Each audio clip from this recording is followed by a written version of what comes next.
కొట్టే కారం రంగు రుచి ఆచి కారం పొడి. సుప్రీంకోర్టు చీఫ్ జస్టిస్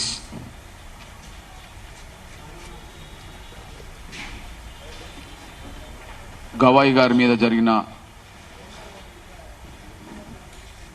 దాడి చట్ట పరిధిలో ఎందుకు రాకుండా పోయింది?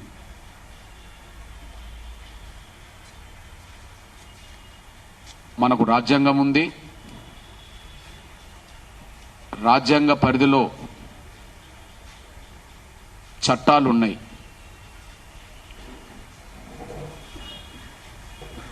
నేర స్వభావాన్ని బట్టి,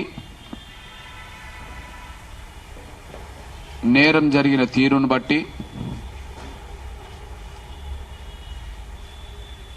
ఈ దేశంలో ఉండబడే ప్రతి పౌరుడికి ఆ చట్టాలు వర్తిస్తాయి. ఇప్పుడు ఈ దేశం, ఈ ప్రపంచం మొత్తం సుప్రీంకోర్టులోనే, ఈ దేశ రాజధాని ఢిల్లీ,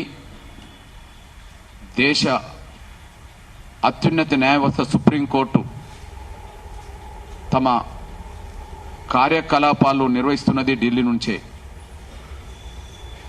అట్లాంటిది దేశ రాజధాని ఢిల్లీలో అత్యున్నత న్యాయ వ్యవస్థ సుప్రీంకోర్టులో, అత్యున్నత న్యాయ వ్యవస్థకు సుప్రీంకోర్టుకు ప్రధాన న్యాయమూర్తిగా ఉండబడే చీఫ్ జస్టిస్ గారి మీదనే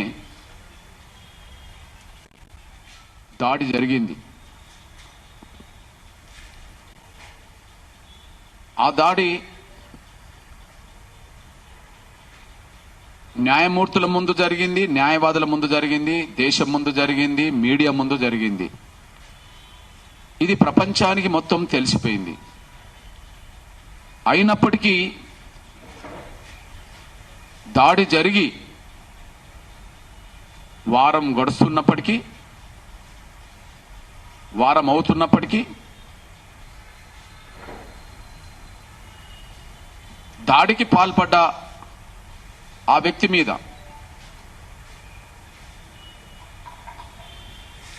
ఇంతవరకు క్రిమినల్ కేసు నమోదు కాలేదు.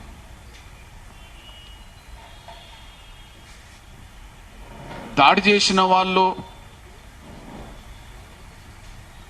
సాధారణ పౌరుడా,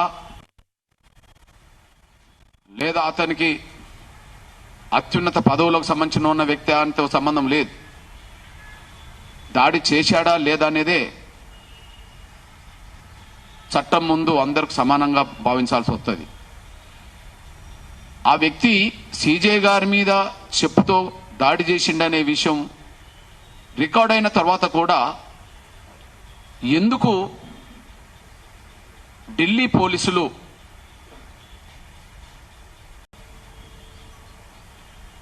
రెండోది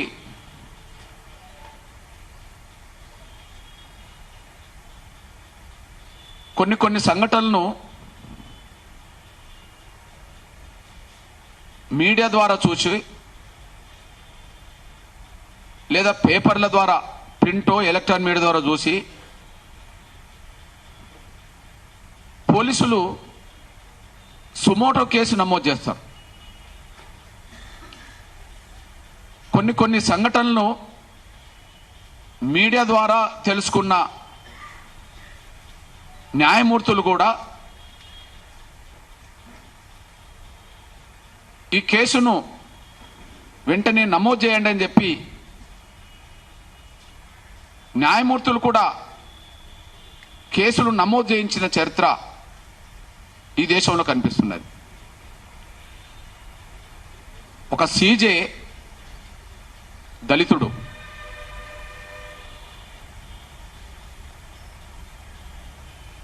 దేశ అత్యున్నత న్యాయమూర్తికి ఇంత అవమానం జరిగితే ఆ అవమానాన్ని దేశంలో ఉండబడే ప్రజలందరూ ఖండిస్తున్నారని చెప్పి ప్రధానమంత్రి గారు కూడా అన్నారు. గౌరవ ప్రధానమంత్రి నరేంద్ర మోడీ గారు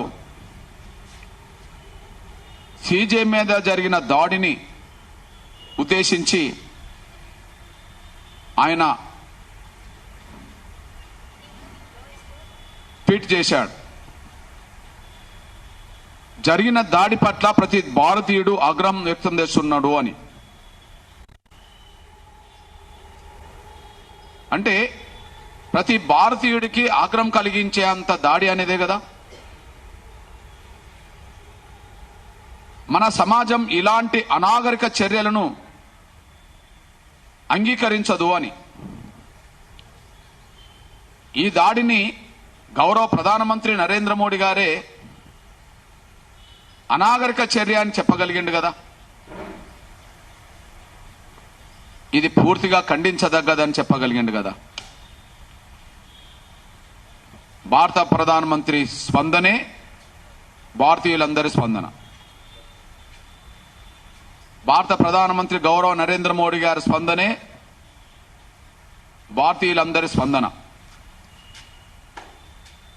మరి ఇది అనాగరిక చర్య అని గౌరవ ప్రధానమంత్రి నోటి నుండే వచ్చినప్పుడు ఈ అనాగరిక చర్య మీద, ఈ దాడి మీద కేసు నమోదు చేయకపోవడం అనేది, మన సమాజం ఇలాంటి అనాగరిక చర్యలను అంగీకరించదు అని. ఈ దాడిని గౌరవ ప్రధానమంత్రి నరేంద్ర మోడీ గారే అనాగరిక చర్య అని చెప్పగలిగిండు కదా. ఇది పూర్తిగా ఖండించదగ్గదని చెప్పగలిగిండు కదా. భారత ప్రధానమంత్రి స్పందనే భారతీయులందరి స్పందన. భారత ప్రధానమంత్రి గౌరవ నరేంద్ర మోడీ గారి స్పందనే భారతీయులందరి స్పందన. మరి ఇది అనాగరిక చర్య అని గౌరవ ప్రధానమంత్రి నోటి నుండే వచ్చినప్పుడు ఈ అనాగరిక చర్య మీద, ఈ దాడి మీద కేసు నమోదు చేయకపోవడం అనేది రాజ్యాంగాన్ని, చట్టాలని, మన పాలన వ్యవస్థ ఉల్లంఘించినట్టే కదా.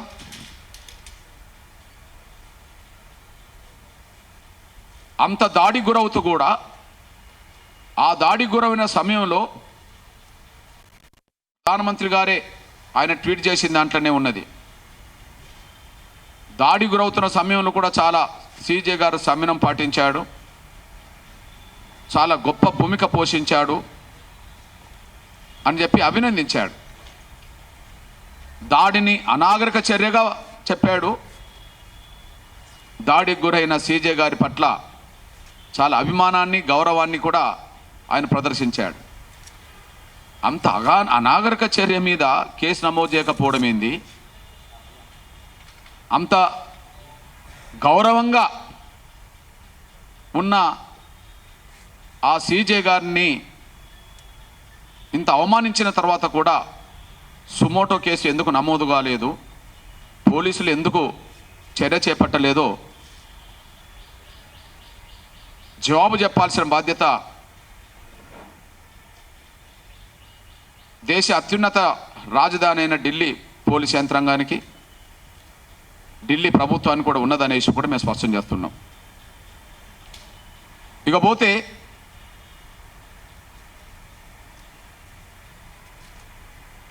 ఈరోజు చెప్పుతో దాడి చేసిన వాళ్ళే అదే సమయంలో ఒక రాయితో దాడి చేసింది అనుకోండి, అది తలకు సూటిగా పెడితే తల పగిలిపోతుంది కదా. శరీరంలో ఏ భాగానికి తగిలినా కూడా అక్కడ గాయమవుతుంది కదా. రాయి స్థానంలో కత్తి ఉంటే ప్రమాదం పెరిగిపోతుంది కదా. కత్తి స్థానంలో ఒక రివాల్వరో తుపాకో ఉంటే అక్కడ మనిషి ప్రాణాపాయ స్థితి కూడా ఎదుర్కోవాల్సి వస్తుంది కదా. దీన్ని బట్టి అక్కడ చెప్పుతో దాడి జరిగింది. ఇది సీజే గారిని, న్యాయ వ్యవస్థను, రాజ్యాంగాన్ని అవగతపరచడం జరిగింది. ప్రతి భారతీయుడు ఖండించదగ్గది, ఆగ్రహం వ్యక్తం చేస్తున్న ప్రధానమంత్రి అన్నాడు. దళిత వర్గాలనైతే ఆగ్రహం మరింత గుండెను రగిలించేంత వరకు ఉన్నది. ఆ దాడి ఓ రాయి అయినా, ఓ కత్తి అయినా, ఓ తుపాకైనా కేసు నమోదు కావా? ఎందుకు కేసులు నమోదు కాలేదు? కొండపోయింది ఇక్కడ. అందువల్ల ఏమాత్రం ఆలస్యం చేయకుండా సుప్రీంకోర్టు ప్రధాన న్యాయమూర్తి మీద జరిగిన దాడిని ఒక క్రిమినల్ చర్యగా వెంటనే పరిగణలోకి తీసుకొని వెంటనే కేసు నమోదు చేసి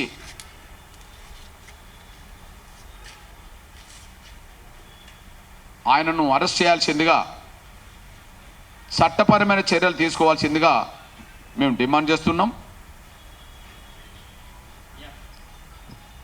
నేరం జరిగితే చాలు, ఆ నేర స్వభావాన్ని బట్టి ఈ దేశంలో ఎవరికైనా ఆ చట్టాలు వర్తింపజేయాల్సిందే. వాళ్ళు ఏ కులం వాళ్ళు, ఏ మతం వాళ్ళు, ఏ ప్రాంతం వాళ్ళు, ఏ రాష్ట్రం వాళ్ళు అనేది సమస్య కాదు. భారతీయ చట్టాలకు లోబడే పరిపాలన జరగాలి. రాజ్యాంగాన్ని గౌరవిస్తూనే ఆ రాజ్యాంగ పరిధిలో ఉండబడే చట్టాలను అమలు చేయడం కోసమే పరిపాలన యంత్రాంగం ఉండాలి. ఇదే దాడి అక్కడ దళితుడైన సీజే మీద కాకుండా ఆ స్థానంలో ఇంకొక సీజే ఉంటే, ఆ స్థానంలో ఇంకొక న్యాయమూర్తి ఉంటే ఆ దాడిని ఒక క్రిమినల్ చర్యగా భావించుకొని కేసులు నమోదయ్యేది కాదా? నమోదు కాకుండా పోయేదా? అంటే మా మీద దాడి జరిగినా ఉపేక్షిస్తారా? ఇది రాజ్యాంగం, చట్టాలు ఒప్పుకుంటున్నాయా? మేము గుర్తు చేస్తున్నాం, మేము ధర్మ అధర్మాల జోలికి వెళ్ళట్లేదు. వాటి పట్ల మాకు లోతైన ఇంకా విశ్లేషణ మేము చేయాల్సి వస్తుంది. కానీ ఈ దేశంలో ముఖ్యంగా కొన్ని వేల సంవత్సరాలుగా వివక్షతకు గురైన, అంట్రాంతానికి గురైన, అంట్రాన్ వాళ్ళుగా పిలువబడ్డ, అందరు తాగే నీళ్లు కూడా తాగలేని పరిస్థితిలో నెట్టబడ్డా, చదువుకు దూరంగా నెట్టబడ్డా, గౌరవానికి దూరంగా నెట్టబడ్డా మాలాంటి దళిత వర్గాలకు రాజ్యాంగమే ప్రామాణికం. రాజ్యాంగమే ప్రామాణికం. మమ్మల్ని ఏ ధర్మం మనుషులుగా చూడ నిరాకరించిందో, ఏ ధర్మం మమ్మల్ని అంట్రాన్ వాళ్ళుగా చేసిందో, ఏ ధర్మం ఊర్లో ఉండబడే అందరు తాగే నీళ్ళలో మాకు తాగకుండా చేసిందో కొన్ని వందల సంవత్సరాలు, ఏ ధర్మం సమాజంలో అందరిలాగానే అన్ని బజార్లు తిరిగే స్వేచ్ఛ మాకు లేకుండా చేసిందో, ఏ ధర్మం మాకు ముడ్డుకి తాటాకు కట్టి నోటికి ముంత కట్టిన పరిస్థితి తీసుకొచ్చిందో, ఏ ధర్మం మమ్మల్ని పశువుల కంటే హీనంగా చూసిందో, కొన్ని వేల సంవత్సరాలుగా ఆ ధర్మం ముసుగులోనే మేము మనుషులుగా చూడ నిరాకరించబడితే మాకు అంబేద్కర్ రాసిన రాజ్యాంగమే మమ్మల్ని మనుషులుగా గుర్తించింది. మాకు రాజ్యాంగమే, ప్రస్తుతం అంబేద్కర్ రాసిన రాజ్యాంగమే మాకు ప్రామాణికం. బైబిల్, ఖురాన్, భగవద్గీతల కంటే మాకు బైబిల్, భగవద్గీత, ఖురాన్ల కంటే రాజ్యాంగం మమ్మల్ని మనుషులుగా గుర్తించేటట్టు చేసింది. కొన్ని వందల సంవత్సరాలుగా అంట్రాన్ వాళ్ళు పిలువబడ్డ మమ్మల్ని ఇక మీరు అంట్రాన్ వాళ్ళని అనద్దు అని చెప్పి రాజ్యాంగమే దేశంలో నిర్దేశించింది. ఊరికి దూరంగా నెట్టివేయబడ్డ దళిత వర్గాలని ఊర్లో సమానంగా జీవించే హక్కును కల్పించింది రాజ్యాంగం. ఈ దేశంలో మాకు రాజ్యాంగం కంటే మించిన ధర్మం ఇంకా మాకు ఒకటి కనిపించట్లా. మేము లోతైన ధర్మం అధర్మాల గురించి మాట్లాడతలేం. ఏ ధర్మం మమ్మల్ని అంటరాని వాళ్ళకి చేసిందో కానీ అందరూ భారతీయులాగానే మమ్మలను కూడా భారతీయులుగా గుర్తించింది రాజ్యాంగం మాత్రమే. అంబేద్కర్ రాసిన రాజ్యాంగం లేకపోతే ఈ స్వాతంత్రం అనంతరం ఈ దేశంలో ఈ చదువుకునే స్వేచ్ఛ, అందరిలాగానే ఉద్యోగ అవకాశాలు సంపాదించుకునే స్వేచ్ఛ, ఎంతో కొంత ఆర్థికంగా ఇతరులాగానే గౌరవంగా సంపాదించుకునే స్వేచ్ఛ, అందరిలాగానే పంచాయతీ మొదలుకొని పార్లమెంటు వరకు చట్టసభలో ప్రవేశించే స్వేచ్ఛ మాకు బైబిల్ ఇవ్వలే, మాకు ఖురాన్ ఇవ్వలే, మాకు భగవద్గీత ఇవ్వలే, మాకు ఎవరు ఇవ్వలే, మాకు రాజ్యాంగం మాత్రమే ఇచ్చింది. ఇది క్రిమినల్ చర్యలో భాగంగా జరిగిన దాడిగా వెంటనే గుర్తించి వెంటనే చట్టపరమైన చర్యలు, వెంటనే కేసు నమోదు చేసి చట్టపరమైన చర్యలు వెంటనే తీసుకోవాలని చెప్పి మేము డిమాండ్ చేస్తున్నాం. ఈ విషయంలో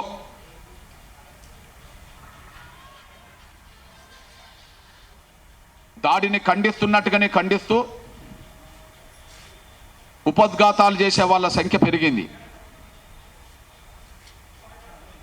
దాడిని ఖండించినట్టుగానే ఖండిస్తూ 2 నిమిషాలు ఖండిస్తూ దాడి జరగడానికి నేపథ్యం అనే చరిత్ర పెట్టి ఒక 2 గంటలు ఉపన్యాసాలు చేసేవాళ్ళు చేస్తున్నారు. ఒక కేసు విచారణ జరిగే సమయంలో న్యాయమూర్తులు అనబడుతున్న వాళ్ళు కొన్ని సందర్భాల్లో కొన్ని కామెంట్ చేశారు. అందులో భాగంగా మధ్యప్రదేశ్లోని ఖజురాహోలో ఉండబడే విష్ణుమూర్తితో పాటు చాలా విగ్రహాలు అక్కడ ఉన్నాయి.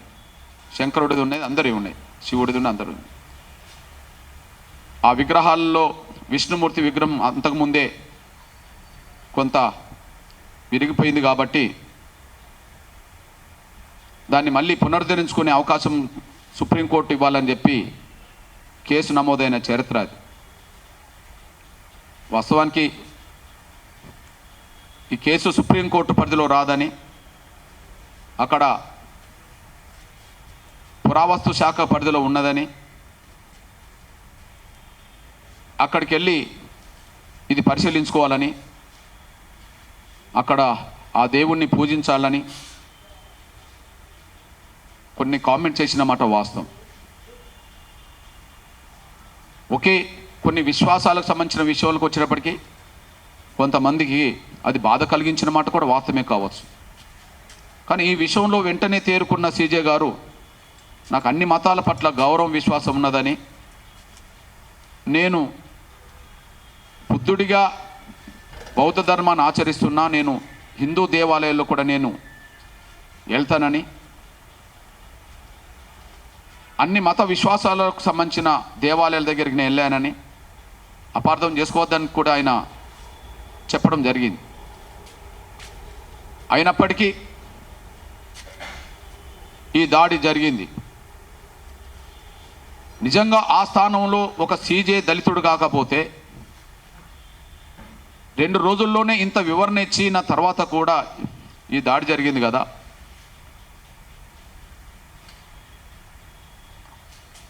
మరో సీజే, మరో వర్గానికి సంబంధించిన సీజే అదే స్థానంలో ఉండి ఇంత వివరణ ఇచ్చిన తర్వాత కూడా ఇంత దాడి జరిగేదా అంటే అది దాడి జరిగేది కాదు. వాస్తవానికి మతపరమైన విశ్వాసాలకు సంబంధించిన సుప్రీంకోర్టులో 2 కేసుల విచారణ జరుగుతున్న సందర్భంగా ప్రధానంగా కామెంట్స్ ఎదురైనాయి.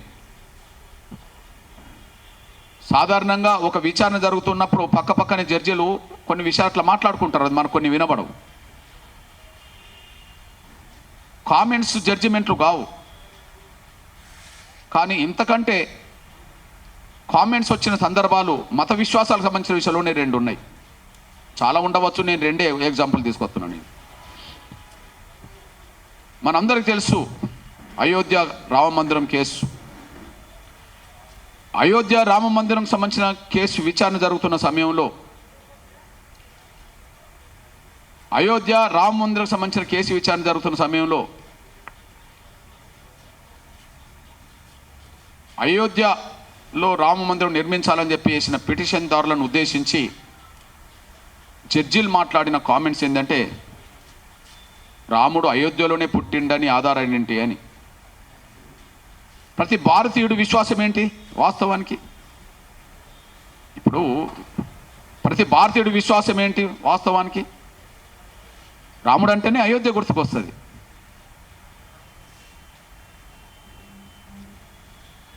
ప్రవక్త అంటే ఒక చోటు గుర్తుకొస్తుంది, క్రీస్తు అంటే ఒక చోటు గుర్తుకొస్తుంది.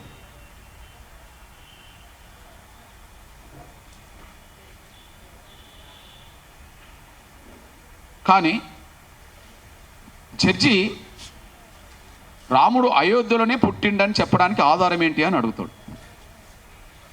ఆయన ఉన్నత వర్గాల జడ్జి, హిందూ విశ్వాసాలకు సంబంధించిన నమ్మకమున్న వ్యక్తి. వాస్తవానికి భారతీయులందరి విశ్వాసం రాముడు అయోధ్యలో పుట్టిండని అన్నప్పుడు మరి కొన్ని వేల సంవత్సరాల క్రితం ఉన్న ఆధారం ఎలా తెచ్చి పెడతారు?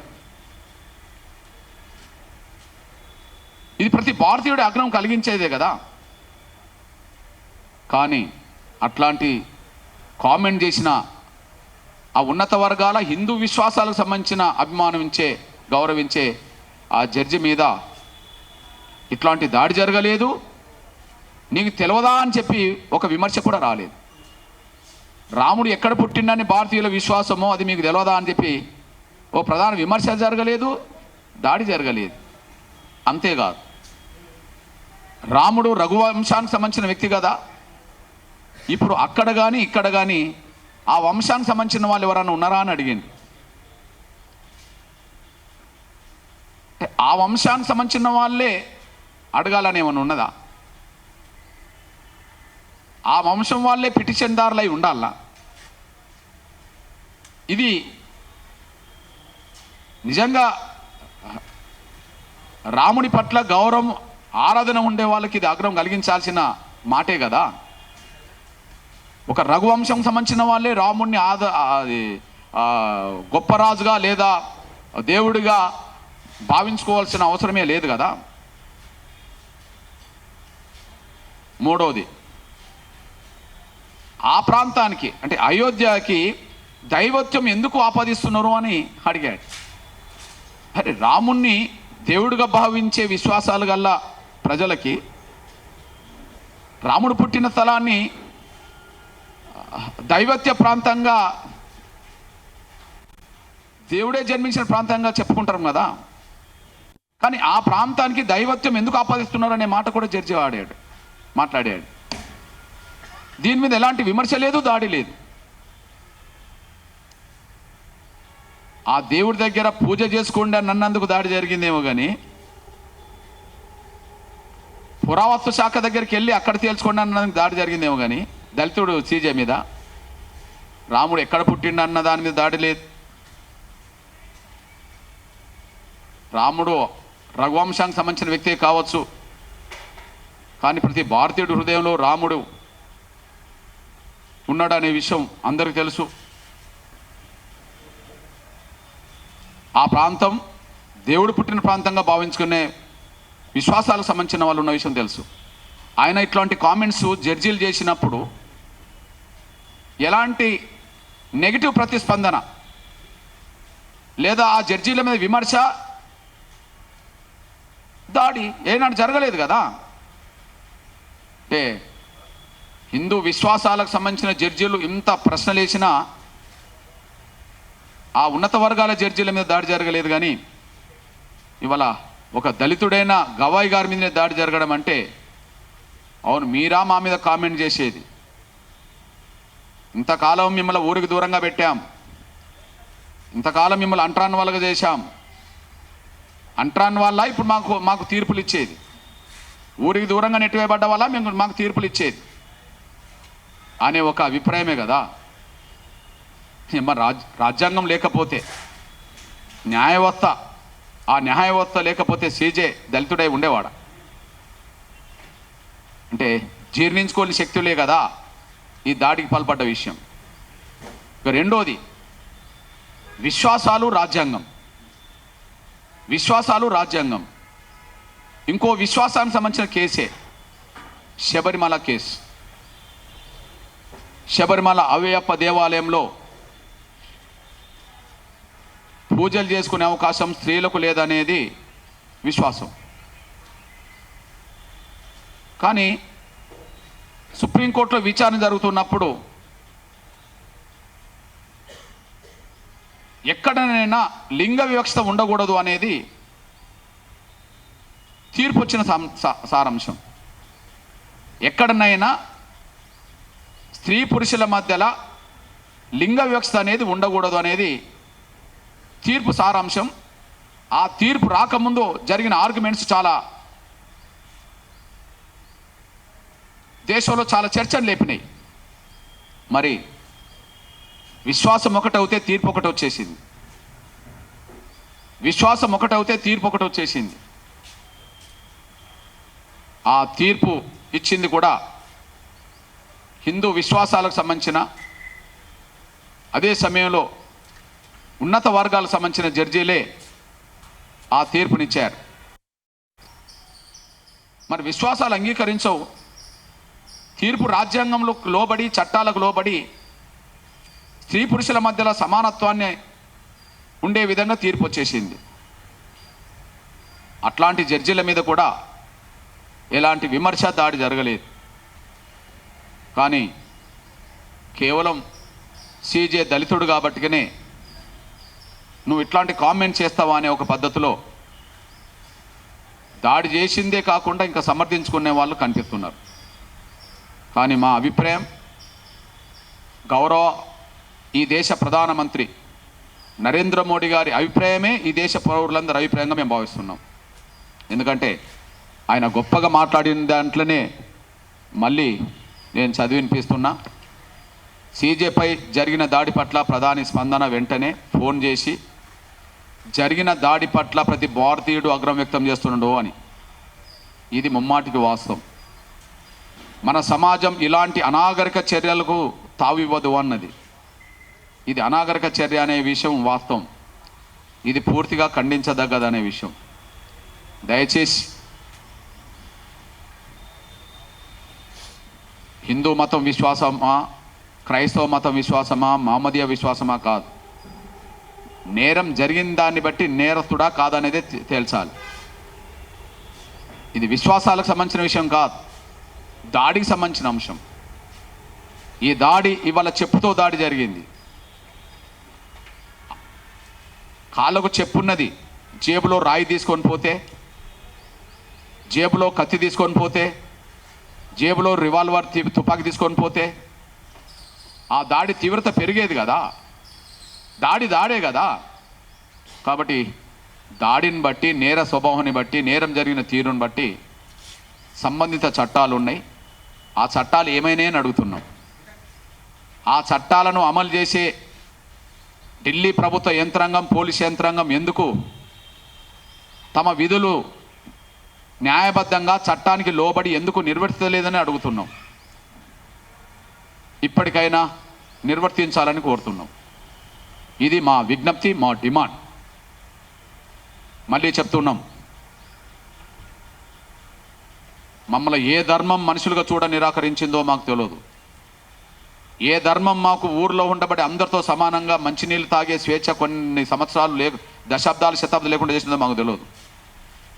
మమ్మల్ని ఊరికి దూరంగా నెట్టిపెట్టింది ఏ ధర్మమో మాకు తెలియదు. ఊరవతల అంట్రాన్ వాళ్ళుగా పిలువబడ్డది ఏ ధర్మం చేతనో మాకు తెలియదు. బజార్లో అందరిలాగా స్వేచ్ఛగా తిరగకుండా ఉండడానికి ముడ్డికి తాటాకు కట్టింది ఏ ధర్మమో, మా నోటికి ముంత కట్టింది ఏ ధర్మమో మాకు తెలియదు. మమ్మల కొన్ని శతాబ్దాల పాటు చదువుకు, గుర్తింపుకు, గౌరవానికి దూరం చేసింది ఏ ధర్మమో మాకు తెలియదు. కానీ వీటన్నిటిని పోడగొట్టింది మాత్రం రాజ్యాంగమే. వీటన్నిటిని దుర్మార్గమైన నిబంధనలను దుర్మార్గమైన నిబంధనలను, పశువుల కంటే హీనంగా చూడబడ్డ నిబంధనలను లేకుండా చేసింది రాజ్యాంగం మాత్రమే. రాజ్యాంగమే మాకు, అంబేద్కర్ రాసిన రాజ్యాంగమే మాకు Quran. Supreme court chief justice Gavai గారి మీద జరిగిన దాడి చట్ట పరిధిలో ఎందుకు రాకుండా పోయింది?